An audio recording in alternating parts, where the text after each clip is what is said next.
A'udzubillahi minasyaitonirrajim. Bismillahirrahmanirrahim. Today I'm going to be conducting a short lecture on the transmission of electricity for the code of BQS554. This is especially for class AP224 for C, where their progress of lecture is quite lagging. So I'll try to get this class to catch up with this short lecture.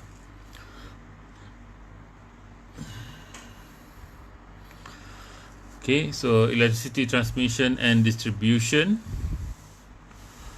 So in terms of transmission, it is the second phase of electricity system, where we have the first stage is the supply, second stage is transmission, third is distribution, fourth is supply. So in the transmission stage is right after the generation stage, where it starts at the step-up transformer at the generation plant, and it will usually end at the step-down transformer of a particular area of distribution. So some of the common components of the transmission system is the electrical pylons, or the transmission towers, the transformers, whether it is a step up or a step down transformer, and the substation. And these cables down here are some of the cables being used for the transmission stage. Okay, so electricity is transmitted via high voltage cables using the three-phase supply.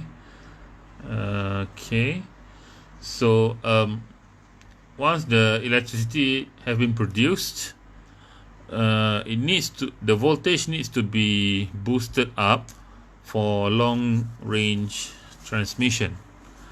This is because even though the electricity is traveling through a conductor, it will face some resistance along the way that makes the voltage will come down a bit.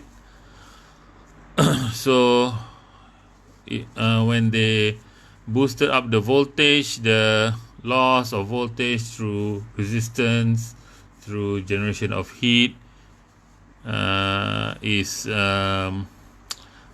not affect the transmission stage that much. So the voltage is stepped up or stepped down by using the transformers, and the use of a high voltage enables a large amount of energy to be transmitted through smaller diameter cables. Okay, so as we have known from the generation stage, that the type of electricity that is being transmitted is the alternating current. This is due to the characteristics of the alternating current that can be step up or step down in terms of its voltage. You cannot really achieve that by using DC. So at the power station, the electric power is produced at 11 to 20 kilovolts. Sometimes we go up to 25 kilovolts depending on the specification of the generation station. And then the power is transformed to higher voltage. Okay, how high depending on the demand. it can go from 66 kilovolt, 132, 200, 275, and it can go higher than that. Okay, so they achieved it by using a power transformer, a step-up transformer, which are usually located near the generation station. Okay, the transfer through transmission system through substation where voltage is lowered to 33 or 11 kilovolt. This is the end of the transmission stage where the high voltage is being lowered or stepped down through this step down transformer. So from this point the distribution system begins. But today we'll be only talking about some part of the transmission stage. Okay. So this is a good diagram on the generation, transmission and distribution. It's quite short though, but yeah, it will work.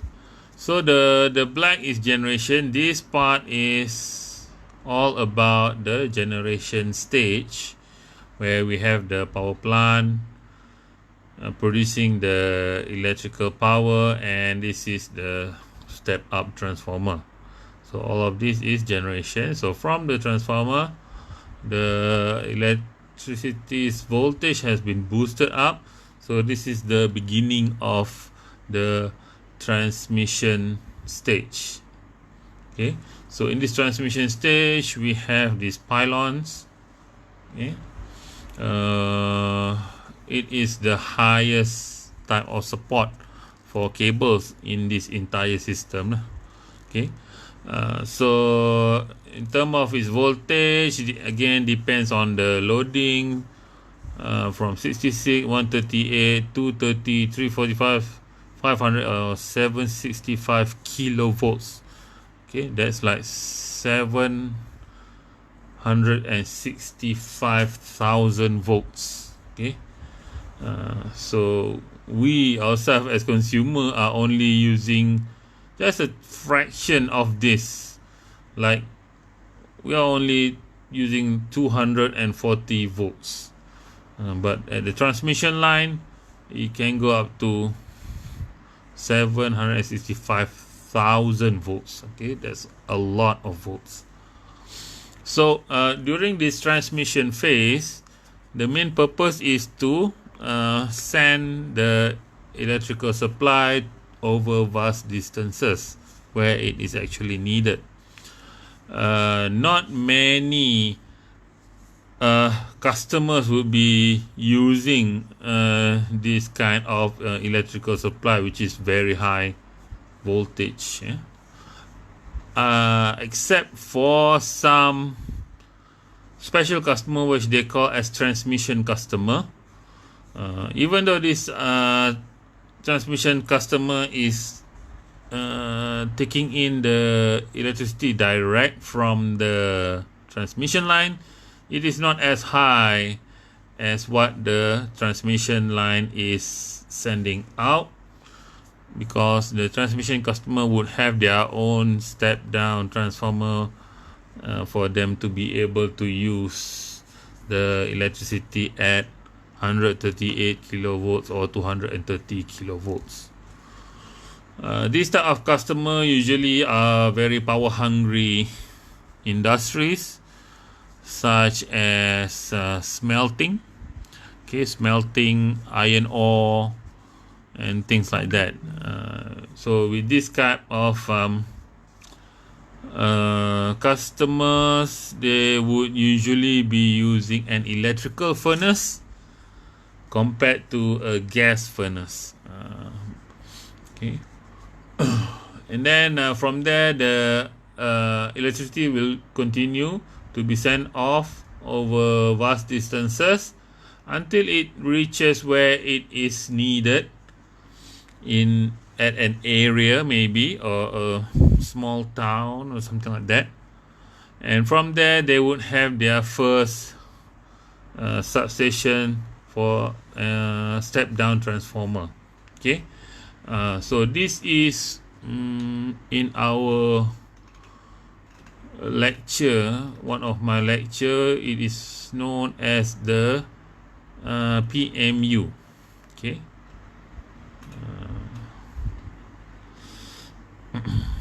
Okay, pencawang masuk utama. So known as the PMU.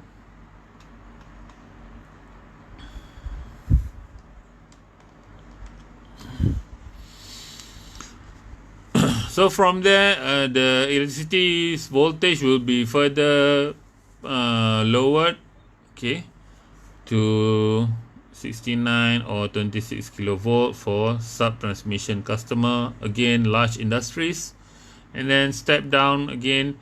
They are not showing their substations here, okay, supposedly there are substations here. Primary customer 13 kilovolts and 4 kilovolts, these are for industries, large office buildings, very high-rise buildings, things like that. And the secondary customer, such as residential or small businesses, they would be taking in 240 volts. In Malaysia, we do not have 120 volts. These are usually for overseas. Not all of them are using 120, but some of them are still using. Okay. Okay, so the transmission system is a system of high voltage network which interconnects main generating station with major load substation. So in this diagram, it is only showing one connection from one generating station to one area of demand, but the truth of the matter is it is more of a network where all of these generating stations and all the generating stations available in Peninsular Malaysia are interconnected with this transmission lines, and being connected again with major load substation connected to all over Peninsular Malaysia where the electricity is needed. So it is more of a grid instead of a single linear connection. So this enables bulk transfer of power between these transmission points. So the TMB is able to control which generation station is producing what and how much to send where it is needed. So in Peninsular Malaysia, it's known as the national grid. So the bulk power transfer, when they say bulk power transfer, this is during transmission. So takes place in the national grid. So the power transfer is about is being sent off in many level of voltage, 132, 275, 400 kilovolts and even more, depending on the demand. So transmission, this has been mentioned before. Power generated by large power station are transmitted through a transmission system called grid. Okay, so this is known as the national grid. The benefits, okay, enable bulk transfer over long distances. So this grid system enables TMB to send huge amount of electricity over long distances, because usually we can see in a moment that usually the generation station is quite far from the location where it is needed. Okay, and then standardized electrical frequency and voltage to customers. So TMB is able to set the frequency of the AC, usually about 50 to 60 Hertz, and voltage, they can manipulate the voltage to suit the customer's needs. As we have looked earlier, we have what they call as Okay, transmission customer, sub-transmission customer, primary customer, and secondary customer.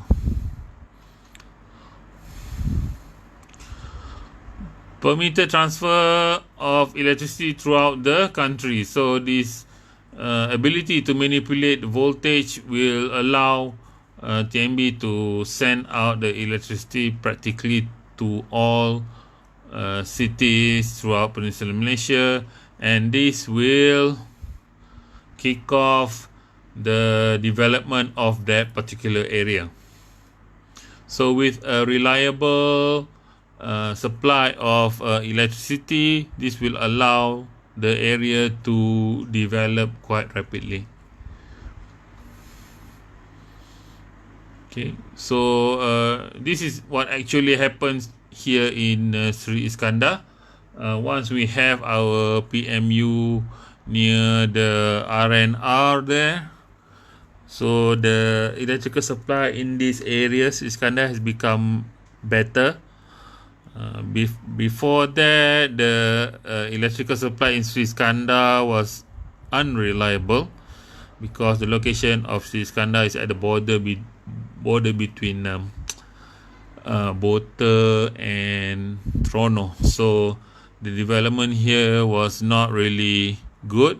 So once TNB has installed the PMU in Sri Iskandar, we can see that the development of this area really took off. So the disadvantage here requires high capital costs for infrastructure, generating stations, substation equipment, etc. So this is a very expensive endeavor to develop this national grid system. Requires a lot of capital to build this infrastructure in the entire region of at least Semenanjung Malaysia. Okay, so requires high degree of management and maintenance.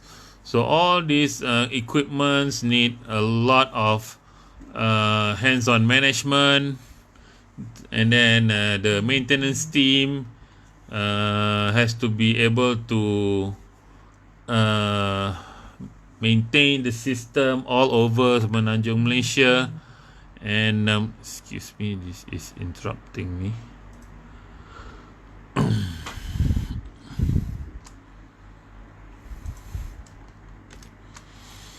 Okay, so that's why TNB has their own university, because they will take some of the graduate to work for them.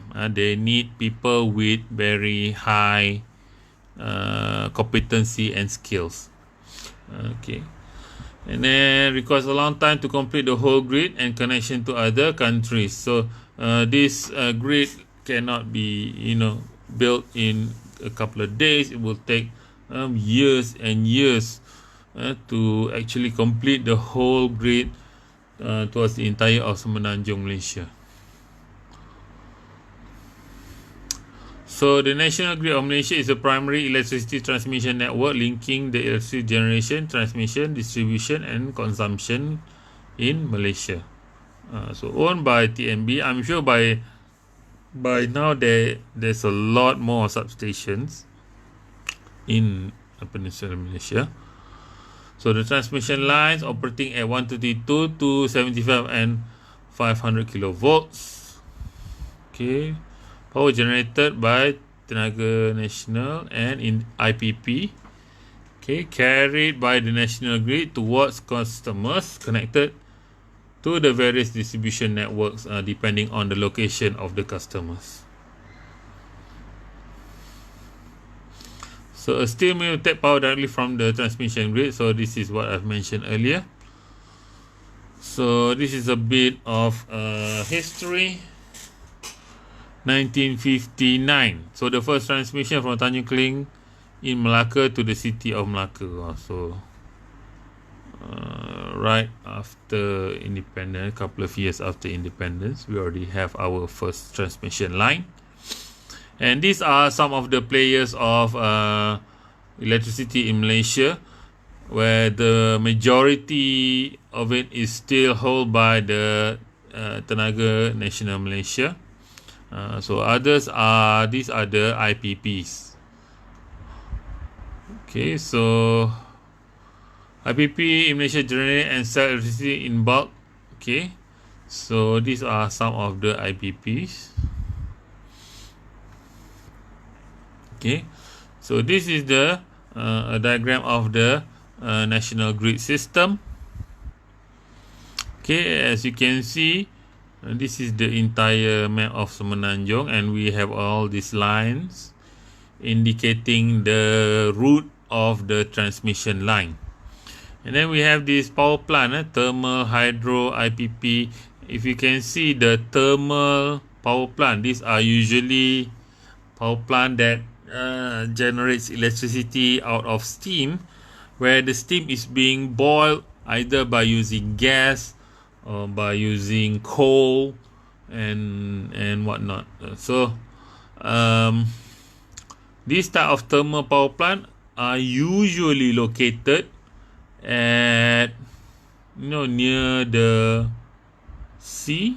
Okay, we know that here in Perak we have the Jana Manjung. Okay, TNB Jana Manjung here is a thermal power plant which uses coal, okay, to generate steam, which generates electricity. So because these coals are imported from overseas, so the power plant is usually near the port, because the delivery of coal usually comes in bulk. Okay, usually being sent down by ships from overseas. So TNB purchases this coal at world price market. So that's why we can see that the cost of electricity continues to rise. Okay, so even though Malaysia has a lot of this hydroelectric power plant in major cities, we still depend on the large number of thermal power plant. Okay, so these thermal power plant are usually a lot cheaper to build. Can be built relatively faster than hydro, but it has a very negative impacts towards the environment. They produce a lot of ash, especially the coal burning thermal power plants. So the TNB Jana Manjung here, you can see they have a very tall smokestack usually to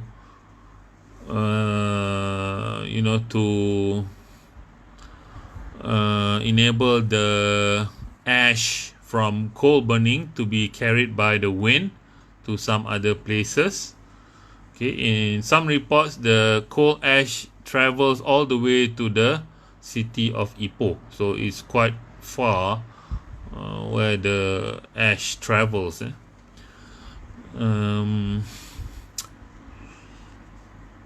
So this transmission line, we have them being color coded.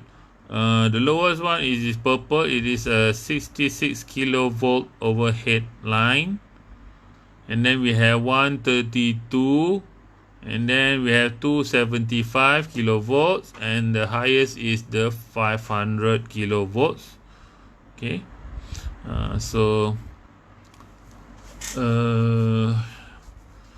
and as you can see that most of the transmission lines are located in major cities, whereas the suburban areas, they do not have that much of a requirement for electricity. Okay, so overhead line 17,000 kilometers, cable to 723,000 kilometers, 723 kilometers. Transformer about 70,000. Substation 375. So that's a lot of asset that TMB needs to manage. So in terms of the hydroelectric power plant, they are usually located at the inner areas of Semenanjung, Malaysia. Okay, even here. This is because they operate by hydroelectric dams. They generate electricity by the power of water. So they just air itu akan diampang lah in a particular area, and then that water will spin the turbine will generate electricity. So for the hydroelectric power plant, biasanya di kawasan-kawasan hulu lah, kawasan hulu, where the thermal biasanya di kawasan hileran dan di kawasan-kawasan dalam bandar. So if we have something like this, okay, it's right at the Kuala Lumpur Negeri Sembilan border. It might be powered by gas. Gas is something that Malaysia has a lot of. Okay, so this is the transmission system itself. No, I don't think so. We have just said that the transmission starts at right after the electricity passes through the step-up transformer. So it's supposed to start here. So that's why you have to be very careful, and you have to be very clear on these stages, where it actually starts from and where it ends. Okay. And this is just another diagram showing the transmission and distribution system. So we have this is the generation, power plant, and step up. So the transmission starts from here, travel through here, and send here. Light industry 11,000 volt. That's quite low, because let's see. Okay, the transmission customer needs to take in 138 or 230 kilovolt. So if it's just 11,000 volts, okay, so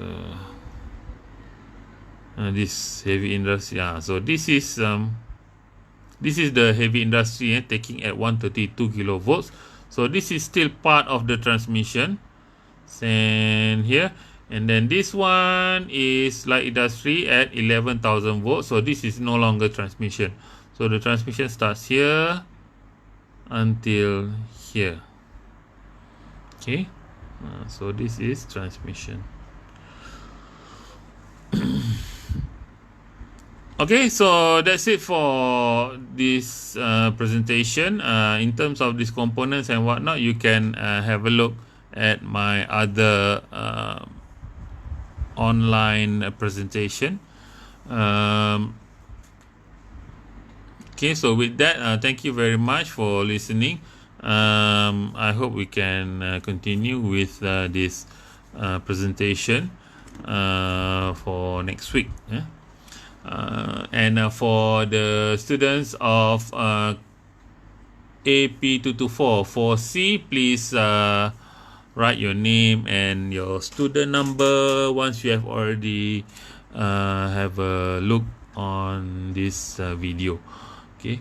Okay, thank you very much. Assalamualaikum warahmatullahi wabarakatuh.